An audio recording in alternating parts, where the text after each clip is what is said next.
A paz do Senhor, meus amados irmãos e amigos, estamos juntos mais uma vez para o comentário de mais uma lição da Escola Bíblica Dominical, desta vez a lição de número 6 da classe dos adultos. Lembrando que estamos estudando esse trimestre sobre as obras da carne e o fruto do Espírito. Como o crente pode vencer a verdadeira batalha espiritual travada diariamente. E o título da lição 6 do dia 5 de fevereiro de 2017 é Paciência, evitando as dissensões. Então nós vamos pensar um pouco sobre essa característica do fruto do Espírito chamada paciência. E a grande verdade é que há uma escassez de paciência no mundo de hoje. Nós vivemos exatamente em grande proporção o oposto da paciência, que é a impaciência, que também vamos falar sobre isso. E a impaciência está relacionada à pressa. Por exemplo, qualquer um de nós que dirigimos os nossos veículos, nós nos deparamos com um trânsito onde muitos motoristas cometem atos de imprudência, muitas vezes por causa da pressa e também muitas vezes por não ter paciência de esperar a sua vez. Isso ocorre nas estradas e ocorre também nas avenidas e ruas das cidades. Todos nós já deparamos com isso. Pessoas que trafegam pelo acostamento sem poder ultrapassar, sem poder rodar por ali, pessoas que exageram, ultrapassam em muito os limites de velocidade, pessoas que fazem ultrapassagens perigosas, pessoas que ficam apertando outros que eles acham que tem que sair da frente para eles poderem passar. O trânsito é um lugar onde se trava uma guerra cotidiana e todos nós que enfrentamos o trânsito, que dirigimos os nossos veículos, nós percebemos isso. E se não tomarmos cuidado, muitos até entram no mesmo espírito de competição, de disputa e de imprudência e de pressa. Então, quando falamos em paciência, nós estamos falando de algo extremamente importante, mas muito difícil de ser praticado efetivamente na vida das pessoas. Todavia, o Espírito Santo, Ele, controlando a nossa vida, nós podemos viver, praticar, demonstrar essa característica do fruto do Espírito, que é a paciência. Pressa com equilíbrio. Pressa exagerada, não. Às vezes, é claro, todos nós temos pressa para algumas coisas, mas nós devemos aprender que, embora nós precisemos, às vezes na vida, de agir com certa urgência e pressa devido às necessidades, não devemos nunca nos esquecer que momentos como esses são esporádicos. O correto é vivermos uma vida equilibrada na presença de Deus e com a ajuda do Espírito Santo, desenvolvendo sim essas características do fruto do Espírito, entre elas a paciência. Eu disse que a paciência, o oposto dela é a impaciência, claro. Mas também a impaciência, além de estar relacionada com a pressa, ela está relacionada também com a ansiedade. E como é difícil também lidar com a ansiedade, porque a paciência implica em saber esperar. A ansiedade, ela quer logo. A pessoa ansiosa, ela deseja logo, ela quer rapidamente aquilo, ela se sente incomodada enquanto não alcança, enquanto não atinge o seu objetivo e aquilo que ela está buscando. Quando Jesus ensinou no Sermão do Monte, ele falou sobre ansiedade. Ele disse que nós não podemos ficar ansiosos pela nossa vida. Ele ensinou isso. Ele disse que Deus, o Pai, Ele cuida de nós. Ele não vai deixar faltar aquilo que nós precisarmos, aquilo que nós necessitarmos. Então, quando nós olhamos para os ensinos de Jesus, nós vamos encontrar nas palavras do Mestre o combate à ansiedade, porque isso faz com que a gente não viva o nosso momento presente, não vivamos de forma equilibrada. E a ansiedade está ligada à impaciência também. Por isso que é importante, quando nós falamos e vamos falar sobre paciência, estudar sobre isso, por quê? Porque a paciência também, ela não contempla a ansiedade. Não contempla a ansiedade. Quem consegue viver de forma paciente, fatalmente não será uma pessoa ansiosa, ou a ansiedade estará controlada, estará sob o domínio, sob o controle desta pessoa. Quando nós também pensamos em paciência, nós temos inúmeros exemplos na Bíblia de paciência. Até a lição da escola dominical, ela apresenta alguns exemplos, tanto do Antigo quanto do Novo Testamento, com relação à paciência. Por exemplo, o grande exemplo de paciência citado por todos é o próprio Jó. Até Tiago, na sua epístola, no capítulo 5, ele fala sobre Jó. É interessante lembrarmos que Tiago é uma carta muito prática, assim como Provérbios é uma carta prática ou é um livro prático do Antigo Testamento, nós temos a carta de Tiago, que é muito parecida na sua forma com o livro de Provérbios, e ela é uma carta muito prática. E o próprio Tiago também trata do assunto da paciência. E ao citar um exemplo de paciência, ele cita Jó. Mas eu queria citar um outro exemplo de paciência, que, a meu ver, é um lindo exemplo de paciência, que foi Noé. Noé foi um exemplo de paciência porque, desde o momento em que Deus o avisou e o determinou que ele fizesse a arca, até a chegada, o momento em que Deus permitiu o dilúvio sobre a face da terra, duraram mais de 100 anos.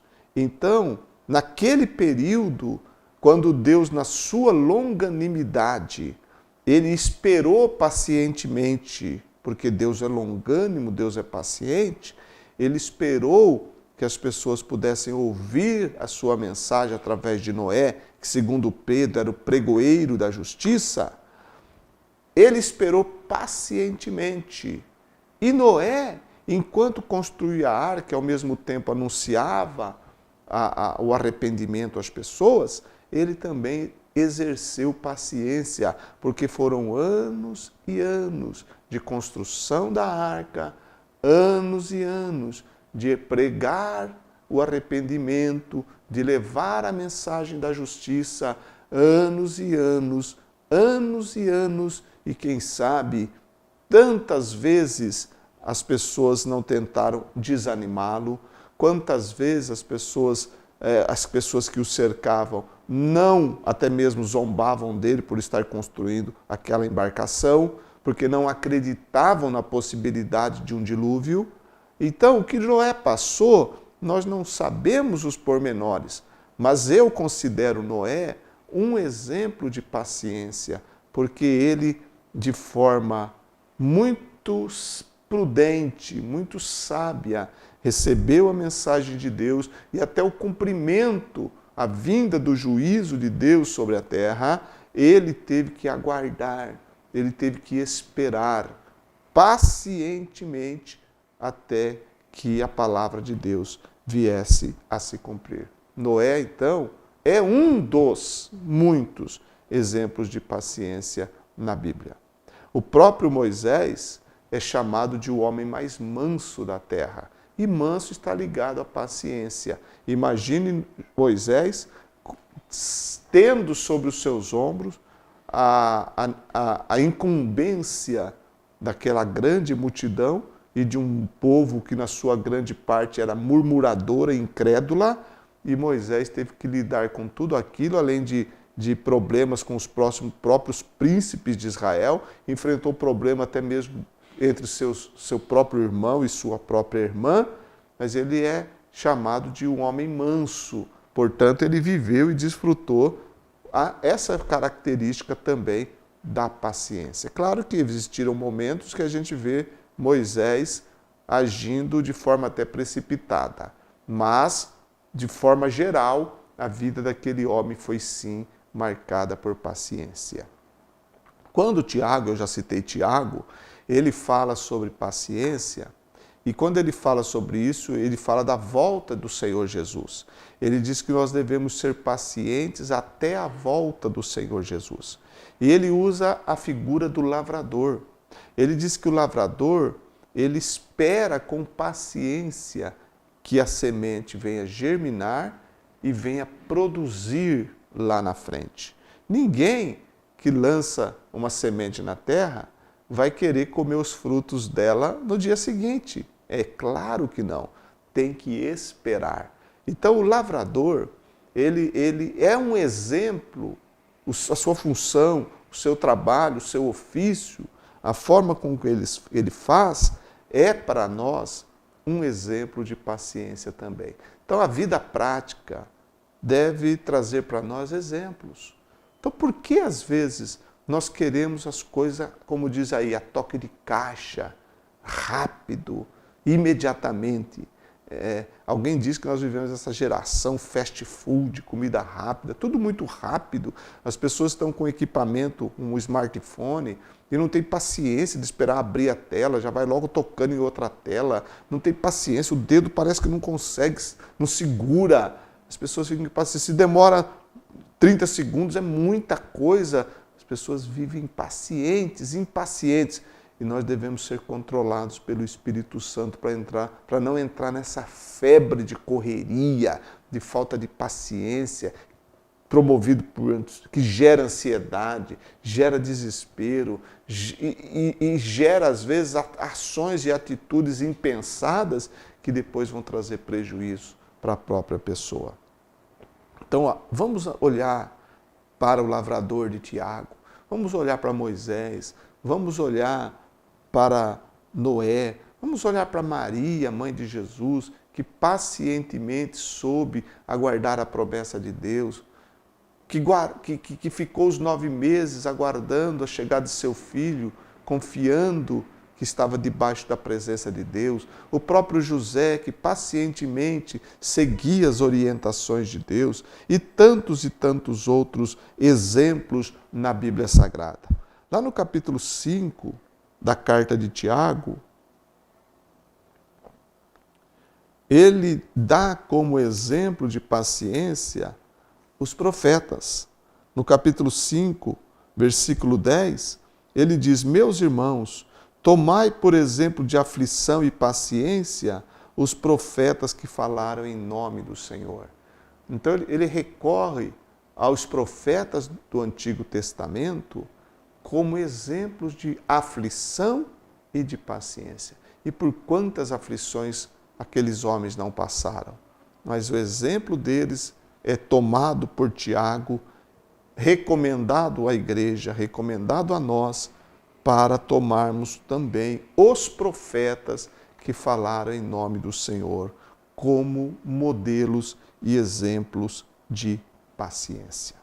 O ponto 2 da lição, ele fala sobre dissensões, resultado da impaciência. Dissensões. Ele cita aqui os exemplos ocorridos, por exemplo, na igreja de Corinto. As dissensões que haviam naquela igreja, que trazia facções, promovia facções, grupos e divisões dentro da igreja. As dissensões, o resultado da impaciência. Como eu já disse, a Bíblia dá exemplos de pessoas pacientes.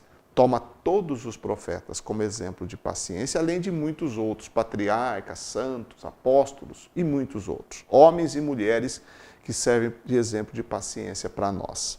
Mas de impaciência também tem alguns exemplos. Eu vou citar, por exemplo, Nabucodonosor. Nabucodonosor era um rei glorioso, um rei de grande poder, de grande glória, mas um homem incontrolável, um homem que agia por seus impulsos. Muitas vezes ele tomava decisões movido pelo seu próprio orgulho e demonstrava uma impaciência tremenda. Quando os 3 jovens hebreus, Misael, Ananias e Azarias, se recusaram a se dobrar diante da estátua que ele havia construído, colocado lá no campo de Durá, nós sabemos que ele deu até uma oportunidade para os meninos, se quisessem dobrar o joelho e tal, aquela história toda. Mas eles disseram que não fariam aquilo, não se prostrariam e não adorariam a estátua que o rei havia erigido. E Nabucodonosor, ele ficou tão impaciente, ficou tão irado, que ele mandou aquecer a fornalha 7 vezes mais. E diz o texto lá de Daniel que ele pegou os seus principais homens do seu exército, alguns deles, para que conduzissem os 3 jovens hebreus até a fornalha. Está escrito lá, no capítulo 3 do livro de Daniel, que quando aqueles homens foram e levaram aqueles jovens para jogá-los na fornalha e jogá-los, o fogo era tão intenso que o fogo matou alguns dos principais homens do exército de Nabucodonosor. Veja o prejuízo causado por um homem que agiu por impaciência, agiu com ira, agiu com precipitação, falta de equilíbrio. Então Nabucodonosor é sim um exemplo de alguém impaciente. Quando ele fala do sonho que ele teve lá no começo do livro de Daniel também, quando ele fala que ele queria que os sábios da Babilônia contassem o sonho e dessem a interpretação, e eles não conseguiam fazer aquilo, a impaciência de Nabucodonosor chegou ao ponto de decretar a morte de todos os sábios da Babilônia, que só não ocorreu por causa da intervenção de Deus através de Daniel e seus 3 amigos ali na corte babilônica. Então Nabucodonosor, embora tivesse muito poder, era extremamente impaciente. É engraçado como tem pessoas que ocupam cargos importantes em certas empresas, eles se tornam impacientes. E quando a gente pensa também, traz para o lado da igreja, é incrível como existem pastores e obreiros também que não são pacientes, não têm paciência com a ovelha, não têm paciência para cuidar do povo de Deus, às vezes derrama até a sua impaciência no púlpito, ele não consegue se controlar no púlpito, ele não consegue suportar falhas, enfim, não é uma pessoa paciente, até mesmo as pessoas temem se aproximar dele, as crianças não querem nem chegar perto porque têm medo de alguns líderes. Isso na forma do tratar, na forma do se apresentar. Mas às vezes também existe o fato do obreiro, trazendo para o lado da igreja, um pouquinho para o lado do ministério, uma vez que Paulo fala de facções, de partidarismo também dentro da igreja de Corinto, a gente entende também que muitos servos de Deus, muitos obreiros de Cristo, muitas pessoas que estão exercendo o ministério, eles são impacientes com relação ao tempo de Deus. Todos nós que servimos a Deus devemos entender que Deus tem um plano para cada um de nós. E o que Ele tem na vida de uma pessoa é diferente do que Ele tem na vida de outra pessoa. O grande problema que ocorre é que algumas pessoas não estão satisfeitas com o que Deus tem na sua vida e querem aquilo que Deus está fazendo na vida de outra pessoa. Muitas vezes alguém está exercendo um cargo valoroso, porque todo cargo na obra de Deus é importante, tem seu valor e é digno, mas ele não valoriza aquilo que ele está fazendo porque ele está querendo fazer outra coisa. E muitas vezes ele quer alcançar e galgar uma posição melhor, como se houvesse posição melhor no reino de Deus.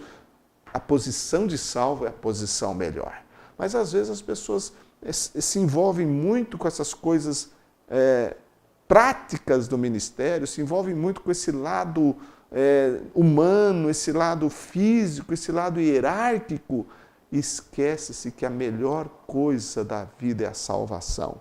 E numa dessa, muitos obreiros torcem os seus caminhos, perdem o seu rumo, causam divisões de igreja, causam facções dentro da igreja, e por isso que a gente vê essa proliferação de igreja abrindo para todo lado, porque normalmente elas, não todas, mas uma grande maioria delas, começam justamente por obreiros que querem posições, não entendem o projeto de Deus na sua vida, e por quererem posições e não serem pacientes, por às vezes poder aguardar naquilo que Deus quer na vida delas, sai do plano de Deus e entra no seu próprio projeto, no seu próprio plano, porque acha que tem que exercer certa função, tem que fazer certas coisas, e aí vai e divide igreja, aí vai numa precipitação, e muitos acabam se frustrando de tal maneira que em alguns casos não há nem retorno mais, por falta de paciência.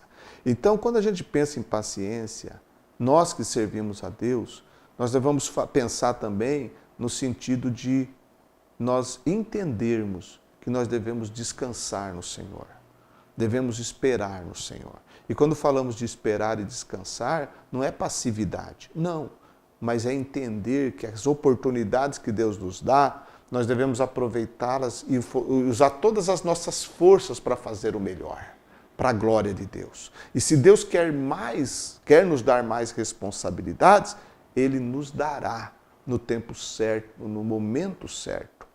Quando se serve a Deus, deve-se servir na direção de Deus. E para aprender a servir na direção de Deus, tem que aprender a entender que há um tempo de Deus para todas as coisas na nossa vida. E Deus é quem vai nos conduzir. O que nós temos que fazer é fazer o melhor e nos preparar da melhor forma que pudermos preparar. Fazer o que for melhor naquilo que estamos fazendo. Se é para dar uma aula, vamos fazer a melhor aula que pudermos dar. Se formos dar uma mensagem num culto, vamos nos preparar para dar uma mensagem. Se for para guardar a porta da igreja, receber as pessoas na igreja, tirar oferta, servir Santa Ceia, cuidar de estacionamento, lavar banheiro, enfim, seja qual for a função que você pode servir na igreja, isso é valioso. Não seja impaciente, olhando o que você não tem e o que o outro tem. Olhe o que você tem e seja paciente e sirva a Deus naquilo que você tem. Porque às vezes a gente fica olhando tanto o que não tem e deixa de fazer o que tem e perde as oportunidades que tem. E o grande problema é que nunca chega aonde pensou que ia chegar. Então, nós temos que aprender a ser pacientes e a esperar no Senhor. Ponto 3 da lição fala sobre paciência, prova de espiritualidade e maturidade cristã. E é verdade.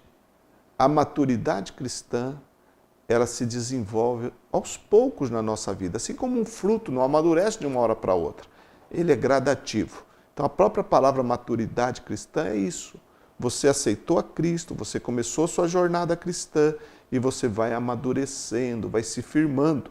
É aquilo que Paulo fala aos Coríntios, quando eu era menino, eu fazia as coisas de menino, mas depois eu deixei as coisas de menino para fazer as coisas de homem. Então há esse amadurecimento. Não podemos ser sempre novos convertidos, crianças na fé. Nós devemos crescer, amadurecer. O apóstolo Pedro diz que nós temos que crescer na graça e no conhecimento do Senhor Jesus Cristo. O amadurecimento espiritual é importante para aquilo que Deus quer fazer na nossa vida. O Espírito Santo, ele dá o fruto e fruto amadurece. Então nós temos que viver o amadurecimento espiritual. E o controle do Espírito Santo promove em nós a paciência. Então quando você vê um crente paciente, um crente equilibrado, depois nós vamos também estudar a temperança, o domínio próprio também nesta lição, nessa revista, mas nós devemos lembrar o seguinte, que elas estão relacionadas, paciência, equilíbrio, domínio próprio, também estão relacionadas. Estão sim relacionadas. E o Espírito Santo, quando ele controla a nossa vida e nós mostramos paciência, nós vamos sim testificar para as outras pessoas que nós somos crentes maduros. Crentes maduros, porque o crente impaciente, ele é imaturo. Ele é imaturo. O crente maduro é um crente paciente. Quais são as marcas da pessoa com paciência? Tiago fala de uma delas. Tiago, capítulo 1, versículo 19, ele diz assim: sabei isto, meus amados irmãos, mas todo homem seja pronto para ouvir, tardio para falar, tardio para se irar. A paciência faz isso. Faz a gente segurar e não falar muito. E faz a gente ser pronto para ouvir e tardio para falar e tardio para se irar. Pessoa paciente não quer falar logo, não quer ficar jogando palavras demais.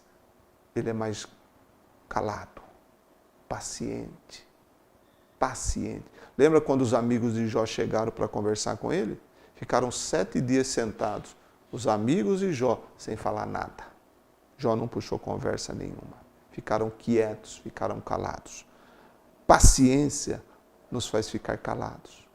Porque às vezes surgem brigas, dissensões, intrigas, até dentro das casas, até mesmo nos relacionamentos conjugais, dentro do nosso convívio social, em onde nós estamos envolvidos com as pessoas. Quantas vezes a falta de paciência promove tanta coisa ruim porque não soube ficar quieto. Então é melhor a gente aprender a ficar quieto, esperar pacientemente, não retribuir, não reagir imediatamente, mas ser paciente. Mesmo que soframos o dano, mesmo que estejamos com a razão às vezes, é melhor ficar quieto, é melhor ficar calado, que a gente ganha muito mais e a gente aprende com paciência. Né? Outra coisa que é uma característica da pessoa com paciência é o controle próprio, que eu já falei. E outra coisa é que essa pessoa suporta as aflições. A paciência é uma virtude com a qual o crente suporta as aflições. Na primeira carta de Pedro, capítulo 2, versículo 20, ele diz assim: porque que glória será essa, se pecando sois esbofeteados e sofreis? Mas se fazendo bem, sois afligidos e sofreis, isso é agradável a Deus. Quem consegue suportar? Esse sofreis aqui é suportar. Sois afligidos e sofreis, ou seja, sois afligidos e suportais a aflição. Isso é agradável a Deus. Então, quem é paciente, ele suporta a aflição. Ele aguenta o tranco, né? Como diz aí. Ele segura o rojão. Ele suporta. Porque ele tem essa virtude do Espírito Santo. Veja que não é uma coisa nossa, é uma virtude do Espírito Santo que está no crente, porque faz parte do fruto do Espírito. Então, isso só é possível se o Espírito controla a nossa vida. E o crente tem de ser controlado pelo Espírito, porque ele já tem o Espírito Santo. Ele tem toda a condição, ele tem todo o potencial de viver a plenitude do Espírito, o controle do Espírito e viver plenamente o fruto do Espírito amadurecido em todas as suas características na sua vida. Suportar as aflições. Na segunda carta de Paulo aos Coríntios, no capítulo 1, versículo 6, Paulo dá um testemunho dele próprio, quando ele diz: mas se somos atribulados, é para a vossa consolação e salvação. Ou, se somos consolados, para a vossa consolação. É, a qual se opera suportando com paciência as mesmas aflições que nós também padecemos. Escrevendo aos Coríntios, Paulo, então, fala aos crentes porque eles suportam com paciência as mesmas aflições que ele também suporta. Então, todos nós, como crentes, fazemos parte de um corpo e muitas vezes passamos por aflições semelhantes, mas a paciência também nos torna semelhantes nessa parte, quando nós suportamos as aflições. O crente, ele não pode se desesperar, ele não pode se afligir demasiadamente, ele não pode viver aquela situação de quase incredulidade absoluta quando ele passa por aflição. Lembre de Jó, a aflição que Jó passou, o sofrimento que ele passou aqui na terra, mas ele não sabia que tudo aquilo que ele estava passando era resultado de algo que ocorreu primeiro no mundo espiritual, entre Deus e Satanás. Daquela conversa entre Deus e Satanás, foi que gerou toda aquela situação de Jó. Ele não sabia, ele ignorava tudo aquilo. Quando a gente lê o livro, a gente sabe a história. Jó não sabia de nada. Então veja a grande virtude daquele homem, que mesmo não sabendo de nada, ele ainda glorificou e honrou a Deus. Então tem coisas na nossa vida que nós não sabemos o porquê de certas coisas. Mas mesmo não sabendo o porquê, suporte, passe por isso. E a paciência nos dá condições de fazer assim. Em Efésios, ou melhor, em Hebreus, capítulo 6, versículo 12, está escrito: para que vos não façais negligentes, mas sejais imitadores dos que, pela fé e paciência, herdam as promessas. Olha o conselho do escritor aos Hebreus, aos seus leitores, e o Espírito Santo deixa para nós também. Sejais imitadores dos que, pela fé e paciência, herdam as promessas. Então, fé e paciência juntos. Então, quem crê, não se apresse. Quem crê, descansa. Quem crê, confia. Quem crê, espera. Fé e paciência juntos, resultado, herdam as promessas. Então, a promessa de Deus é maravilhosa e ela vai se cumprir. Então, por que viver impaciente? É melhor esperar as promessas se cumprir de forma paciente, porque assim a gente vive muito melhor. Que Deus te abençoe e Deus te guarde.